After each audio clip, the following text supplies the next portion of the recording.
Hi everyone. Thank you for joining the webinar here today.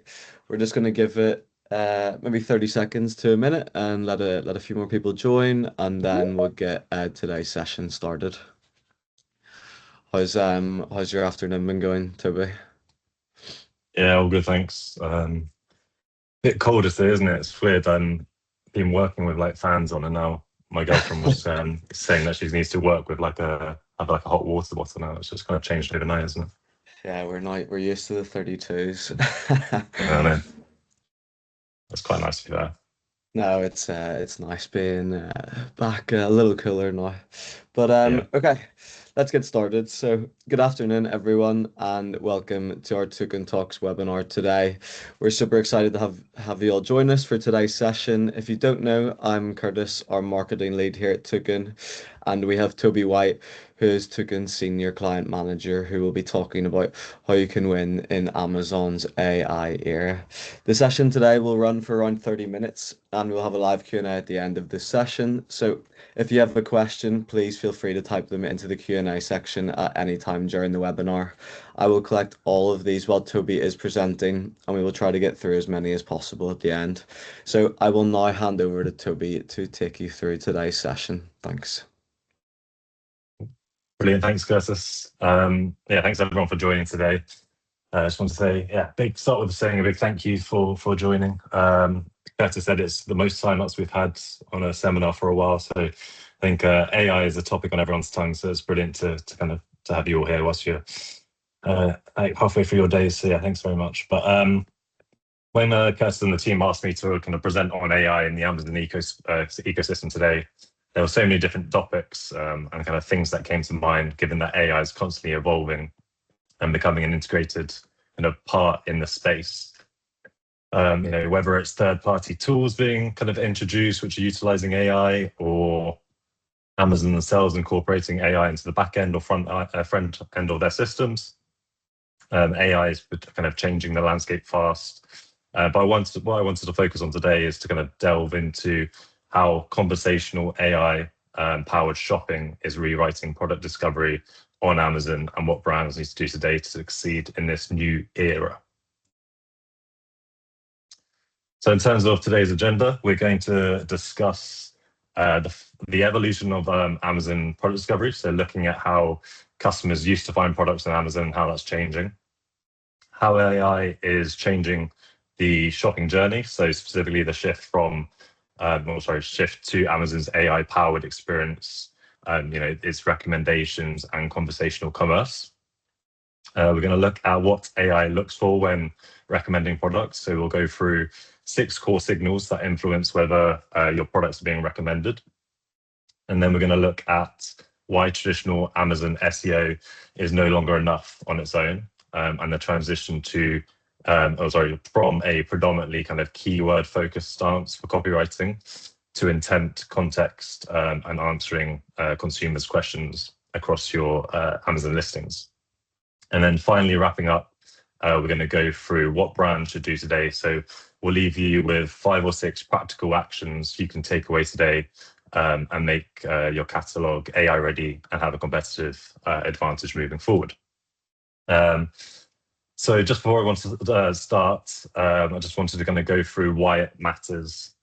So Amazon has moved AI from a side experiment to the center of its shopping experience in barely 18 months. So this isn't kind of a future trend, it's live and it's at scale, and it's already kind of shaping what consumers buy and how they purchase on the platform. Some people say that the shift is as big as kind of moving from desktop to mobile or organic to kind of paid advertising. And brands that kind of adapt early to those shifts won disproportionately, and the same can be said about this AI era we're kind of in at the moment as well. Ultimately, the good news is that the fundamentals that win within AI are clear, kind of accurate, well-structured product information, and they're all kind of things which you can kind of control on your listings. So the game is winnable. I'm hoping by the end of the presentation, you'll leave with a clear picture of how discovery is changing, what AI actually looks at when it recommends a product, and why classic Amazon SEO is still necessary, but it's no longer sufficient on its own, and a concrete checklist of actions you can start this quarter to kind of win in this era. Amazing. So I'm not sure how early everyone's kind of on this call started adopting and using Amazon, but one thing is clear when we look at the evolution of Amazon's homepage over the years, and that is that change is constant. So change is not just happening as well across Amazon's homepage, but it's kind of across Amazon's front end, back end. Their policies and best practices constantly changing as well, and far more as well. So from its humble beginnings to its current sleek design over the years, Amazon's website layout has adapted and evolved to meet the needs of its users, showcasing Amazon's commitment to providing a seamless shopping experience for its customers. And in 2026, that means the integration and adoption of AI. So I don't think these screenshots are particularly clear, but if you were to zoom in on the 2026 screenshot, you can see Rufus renamed Alexa for shopping recently in that top left-hand corner of the 2026 screenshot. And what that is it's a conversational, generative, AI-powered shopping assistant integrated into Amazon's app and website to help users research products, read reviews, summaries, and compare items. So what does this change mean for brands trying to kind of win on the platform then? So traditionally, for decades, winning on Amazon meant winning the search box, and that era is potentially ending. So customers are no longer just typing keywords, they're having conversations, and AI is deciding which 5 or so products to put in front of them. And today is about how brands how your brand can become one of those 5 products shown. So to understand Amazon discovery is kind of the direction it's going. It helps remember how we used to find things. So the search bar was the front door to kind of consumers finding your products. They type a few kind of keywords like dog biscuits, and Amazon's algorithms returned a ranked grid of results across multiple pages. Winning in this kind of era meant rankings. So making sure that your listings had the right keywords incorporated into the title, the bullet points, and like a strong sales velocity, competitive price, good reviews, and also obviously like an ad spend to make sure you're kind of buying the top slots. Discovery was a funnel with many options. So customers scroll pages of results, open several tabs, and compared to the listings themselves. Brands' jobs were to kind of present themselves and be persuasive across a wide net of search terms. So what did this mean for brands and agencies like Toucan? Well, traditionally, some of the ways which we've helped our clients with kind of this more traditional type of discovery include, but not limited to, content and SEO audits. So we would often review product portfolios to understand the kind of the status quo of the listings, score the products with a listing quality score, and look at metrics like keyword performance score, which helps kind of gauge the overall kind of organic reach potential of your products. We'd also obviously look at copywriting, so writing with a balance of conversion optimization and search visibility across keywords in mind. Hero image optimization, A/B testing titles, and so on, helping clients to increase their click-through rate, win the click in a busy search engine result pages. And then PPC, so increasing visibility across the marketing funnel, different ad types, and search engine result page ad positions. And then finally, making sure that we're kind of monitoring and doing kind of consistent price analysis and strategic pricing recommendations, including across Amazon's tentpole events like Prime Day and Black Friday. So whilst all of those remain important, we need to acknowledge that the ongoing shift in consumer shopping behaviors to ensure our optimizations remain optimal on the platform. And what that means for optimizing is understanding the rise of conversational shopping and the ongoing adoption of Rufus, or Alexa, as it's kind of being renamed. So firstly, how has this rise in kind of the use of AI on the platform and its integration into the platform come about? So shoppers are bringing their AI habits from the rest of their lives. So I'm sure everyone on the call has probably used an AI system like ChatGPT or Gemini, or my personal favorites, Claude. But shoppers are bringing that kind of those AI habits from their personal use or their use of AI at work into how they research purchases on Amazon. So they increasingly expect to describe a need, not just to kind of guess the right keyword to show their desired products. So ultimately, research is moving upstream. People are spending longer within AI tools exploring, help me figure out what I need, and arriving at the point of purchase already kind of informed, rather than a prolonged consideration phase on Amazon where you're scrolling different pages and kind of opening different tabs with different and comparing different products. And ultimately, trust is being delegated. So a meaningful share of consumers are comfortable letting AI summarize reviews and do the kind of comparison phase of different listings for themselves. Just to kind of throw a few stats out there on this kind of shift in the use of AI across e-commerce platforms, including Amazon. So in a survey of over 4,000 consumers, 39% said that they had already used AI to shop, a behavior which barely existed a year or two ago. And 79% of those in the survey felt more confident in what they bought, having used AI to find that product. More than 300 million customers have used Amazon's AI assistant during 2025, and analysts expect that roughly a quarter of shoppers will use AI chatbots while shopping in 2026. So about a third of US consumers say that they'd let AI actually kind of make that purchase for them. And in the US, they are actually testing that functionality out with Amazon Rufus. So it has an auto buy feature integrated into Rufus, or you want to call it Alexa. So they're testing that out in the US. And so with a lot of kind of the different things we see on Amazon, if it's being tested in the US, I'm sure at some point it will also be tested and maybe integrated into the UK as well. So just to reiterate the kind of the shift we're talking about for you all then. So instead of typing keywords and scrolling, customers are increasingly asking kind of questions in natural language, such as kind of what I've put in this screenshot here. So what to buy for a home spa day, and they expect a direct answer. Amazon's AI assistant sits inside the app or website, and it answers kind of questions, compares products, and it recommends a short list. In terms of that short list of recommendations, from our observations, this is like often around 5 products. So rather than scrolling through 50 or so results you see in your search result pages, ultimately the recommendations kind of throw up 5 rather than the 50. So it's a much smaller net being cast. And then, in fact, the search engine results pages can be skipped altogether. So if you were to start, asking Rufus some questions on the Amazon homepage, you could kind of click through on one of those recommendations, and it will take you straight through to the product detail page. So the search engine results pages the search result pages on Amazon can kind of completely be skipped altogether. So ultimately, this collapses the funnel.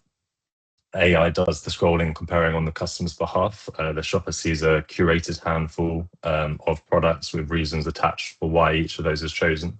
So in the screenshot here, you can see some of the short reasonings for the products underneath the listings.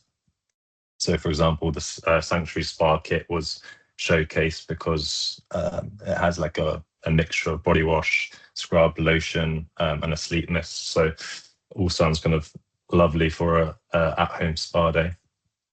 And ultimately, so what does this mean for the brand? So the battle is shifting from appearing somewhere on the search results page and being kind of 1 of 50 on that search results page to being 1 of 5, or a much smaller kind of collection, which the AI is recommending. So in short, the shelf just got kind of dramatically smaller.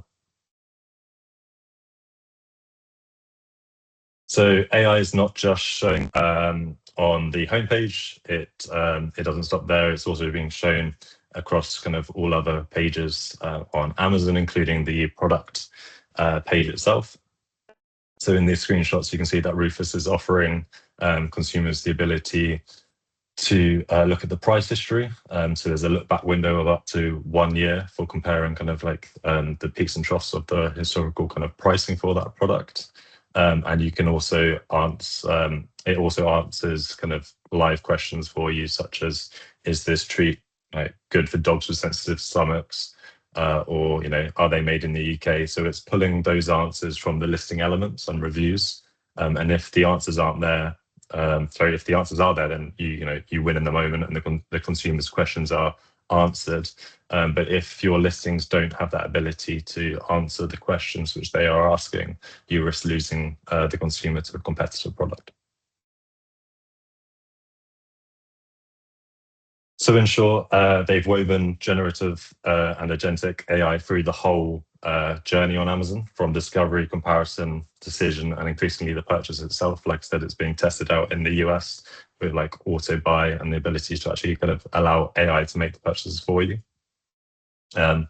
First, the AI assistant answers questions, so it compares options and recommends products with reasons attached. So it's not just kind of like a static search box is what we were kind of used to previously, but it's an active kind of shopping advisor working on your behalf.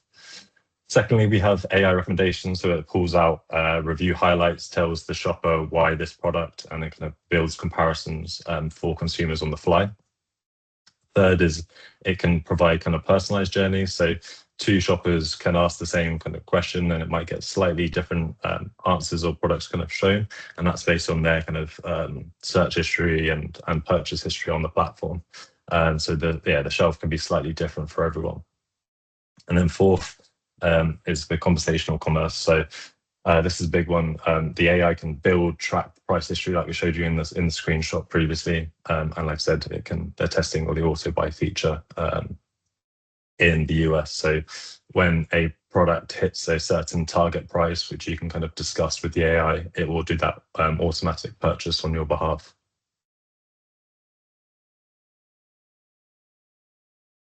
So if an AI is choosing roughly 5 products, so like I said, in that kind of the recommendations, once you've asked questions, we typically see that it does like a minimum of 5 products, sometimes slightly more. But if AI is choosing roughly 5 products it recommends, the obvious question is, what is it looking at? And the answer is that is ultimately it's looking for evidence. So there are kind of 6 different kinds of evidence that we perceive matters most. And those are product content quality. So the AI reads your title, your bullet points, description, content like your A+ content, the question and answers on your PDPs, and they use that as source material to answer the questions. Complete, specific, factual content gives it more to work with, whilst if your products had like thin or vague content, it can kind of leave the AI guessing. It ultimately, rewards clarity of use case. So if your product was a backpack and you were explicit about who is it suitable for, so it might be best for commuters and frequent flyers, but not ideal for people who have laptops over a certain size. If you can be specific, that can help the AI match your product to the right kind of consumers, and the right consumers asking those questions.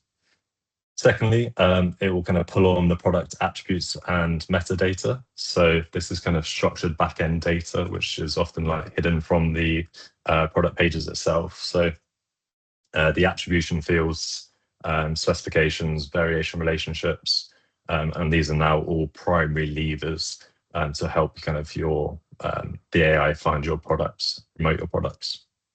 So having missing or inconsistent attributes can make your products invisible to filtered intent-based queries, whereas populating, relevant attributes with information such as if it's obviously applicable to your product, being dishwasher safe or suitable for sensitive skin, these kind of types of attributes which Amazon allows you to populate, then the AI can kind of help push you towards queries which are asking which those attributes answer. Whereas if you don't, you'll struggle to be shown in the recommendations. Then customer reviews and sentiment. So reviews are now evidence the AI mines for themes, sentiment, and specific use cases, and it cross-references your claims against them. So if you claim a product is leak-proof and the reviews say otherwise, the AI will kind of surface that gap.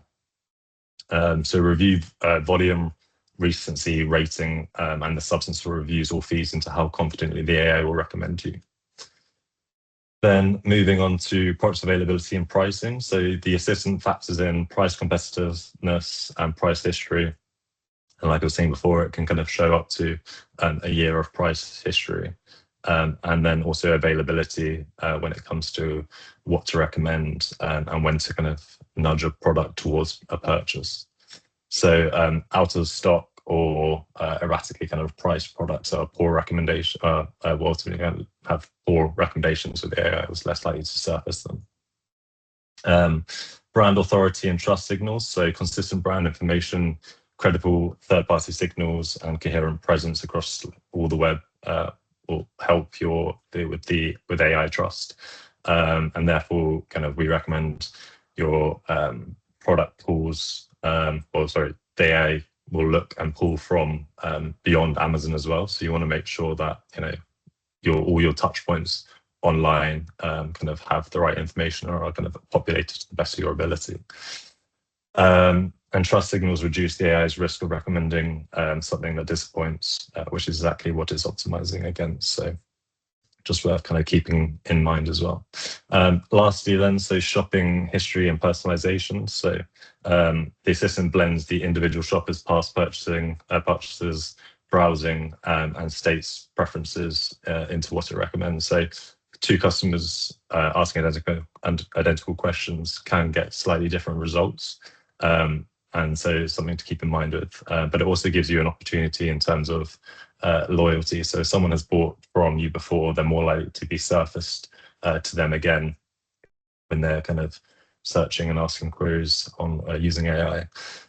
So yeah, repeat purchase and subscribe and save behavior compound into future visibility. So some to kind of, all of those things to kind of keep in mind when you're thinking about the kind of impact and where you can kind of optimize your listings and put yourself in the best place for AI recommendations. So one thing I just want to be clear on is that traditional Amazon SEO isn't dead, and everything that you focused on previously still matters. But on its own, it's now kind of the price of entry and not the path of necessarily winning. Your optimization strategies need to shift focus from solely kind of keyword optimization to also factoring in intent optimization. So whilst classic SEO optimizes for words and customer types, intent optimization asks what is the customer actually trying to achieve, and does my product clearly answer that? The AI interprets meaning, not just keyword phrase matches. It maps a messy human request to kind of the products that genuinely fit that kind of that criteria. So my suggestion would be to keep your kind of keywords, but layer an intent on top of that. So cover the job, situation, outcomes your products delivers in plain language as well.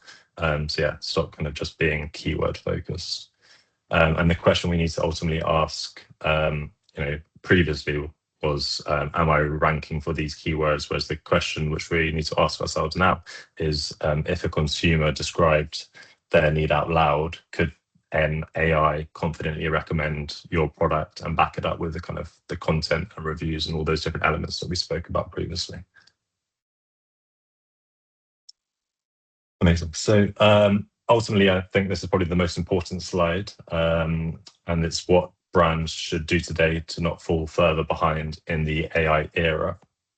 So firstly, it's important to say that none of this is, rocket science. It just requires you to kind of do the fundamentals deliberately with AI as your reader in mind. So the 5 moves that you can kind of start this quarter to make kind of some real progress and build some traction in this area would be, 6 moves, not 5. So the first one would be to audit your PDP content. So review every product detail page against one test. And that is, could the AI answer shopper's real question using only this page? And if it can't, you want to fill the gap So whether it's fit, use cases, compatibility, what's in the box, or who's it not for. Think of all the brainstorm all of these different questions that consumers might ask when looking at your product page. And then I would suggest prioritizing, top to bottom, like your highest revenue generating or highest traffic ASINs. Ask those questions on those PDPs and ultimately try and answer those questions in the content which we've spoken about. Next one would be to improve your product attributes and metadata. So complete every relevant backend attribute and specification accurately. Treat any empty attributes you find as kind of lost recommendations, and then check variation relationships and structured data for consistency. So for that one, kind of the quickest win you can do is to download on Seller Central. You could download your category listings report, and then on Vendor you can kind of just go onto your catalog and do bulk exports, and then you'll be able to see kind of like the status quo in terms of what's populated in the attributions and where are the gaps and what can we kind of populate those gaps with. The next thing you could do is obviously strengthen your review strategy. So try and drive more recent substantive reviews through compliant means, obviously. So obviously one of those ones which we often recommend to our clients is the Vine program. And then you've also got kind of options in terms of post-purchase follow-ups, and ultimately, trying to sell great products so that you get good reviews in the first place. But recency and relevance now feed into visibility with the AI, so it's not just conversion. So yeah, something to keep in mind as well. Ultimately, you want to read your reviews for themes that the AI will extract, and make sure your content honestly reflects those. And then you want to build more informative content. So create content that answers questions and explains the context. So making sure you're kind of using rich A+ modules, having kind of thorough Q&As and comparison-friendly kind of detail onto the PDPs if you can. So ultimately, you want to try and inform first and then sell second almost. Anticipate the comparisons that AI will make with kind of other products in your market as well, and give it in the facts to put you in a kind of a good light and make you one of the products that it recommends. And then create consistency across channels. So make sure that your brand and product information is accurate and aligned wherever they might read it. So the AI on Amazon does have the ability to, look beyond Amazon listings itself. So making sure that your Amazon listings, your website, other retailer pages or third-party sources are kind of consistent. And yeah, if there were inconsistent specs or claims across the web, then that can kind of create doubt. And so consistency builds the trust, and that earns the recommendations. And so yeah, a quick win there would be to kind of do a spot check across your top products, compare Amazon to your own sites, and any kind of other third-party sites or marketplaces, and just see if there's any mismatches. But the ultimate goal there would be to have consistency. Amazing. So to wrap up, some of the key takeaways from today's session. So discovery is ultimately changing. Customers are moving from typing keywords and to asking questions, and AI is curating a short list of answers, often about 5 products, rather than the multiple pages of products that we've seen in typical kind of search result pages.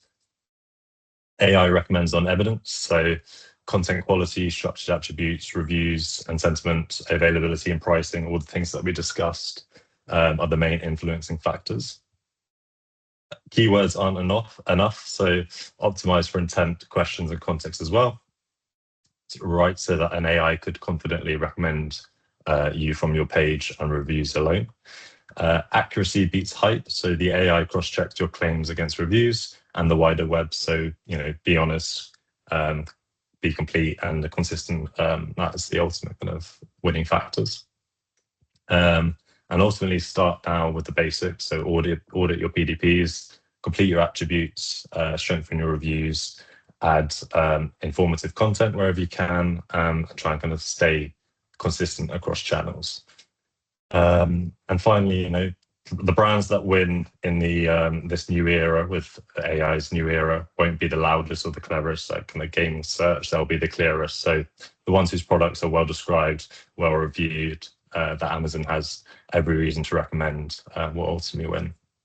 And all of that is entirely within your control. So the best time to start is now, and hopefully off the back of this deck, you'll kind of have a bit more clarity as where to start and what you can do to kind of influence your products showing in the recommendations. But yeah, Thanks. that's everything. Thanks so much for that, Toby. With all That's the right. talk and the new AI features coming out near every month, it's really important to keep up to date with everything. So that was a super insightful session. We'll quickly jump in to the Q&A section. We'll get a few questions before we wrap up today's webinar. So the first question we have here would be, how would a brand actually test whether the AI is recommending them today? Yeah, so it's a good question. There's not currently a report which kind of attributes the questions which are resulting in like a product sale or anything like that. Maybe that's something which Amazon will look to produce in the future, but for now, I think the main things you can do is just simply kind of logging on, maybe kind of go onto a private browser so it doesn't have like your historical kind of data, and think of the industry you're in, think of the products you sell, and what kind of questions consumers would ask. So yeah, if it's a pet brand, what kind of think of like questions on breed types, or making sure different allergens are flagged in the data and things like that. But yeah, so unfortunately there's no specific report for it at the moment, so you kind of just have to go in, ask kind of potential questions which you think are relevant, and see if your products kind of your show. So yeah. Thank you for that. We've got two questions here from Adam. One was on tracking kind of any impact changes, but you've kind of just answered that. There's not really too many ways just at the moment, but hopefully Amazon will come out with something potentially soon. But one of his other questions is, if you were to focus on one action above all others, what would it be? Yeah, that's a good question again. So I think the one action which gets kind of forgotten about is probably the product attributes one. I think because it's a lot of the attributes are in the back end, so it's not kind of the glamorous kind of pretty content you see on the PDPs. It can often get kind of overlooked and forgotten about. But if you download the sheets, the spreadsheets are relevant to, and the attributions are relevant to each of like the categories which your products are in. So there's going to be lots of different attributes specific to all the different products which the AI can draw upon. Some which I mentioned, like breed type and such. But yeah, I think that's the one which probably gets forgotten most, and one which is undervalued. Thanks for that. And we'll finish up with one more question. What would be one of the most common mistakes you're seeing on listings right now? Well, the famous one previously is probably being like keyword stuffing. I think, people kind of getting more conscious on avoiding that. But historically, it's been keyword stuffed. But now it's probably the mistake is to not find that right balance between having the relevant keywords and also optimizing for AI. So yeah, previously probably keyword stuffing, and now I would say it's not having that good balance between all the different kind of areas which we need to focus on optimize on at the moment. Thanks for that, Toby. Okay, I'm aware we've ran slightly over, folks, but we will wrap up there. So I just want to say a massive thank you for everyone joining our Token Talks webinar today, and we hope today's session has been super useful for you.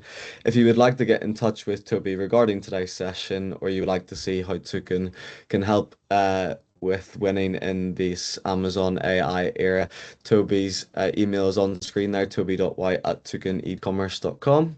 So thanks again, and we hope to see you at another Token Talks event, whether that is online or in person in the future. So I hope everyone has a great rest of their week, and thank you all for coming. Thanks, everyone.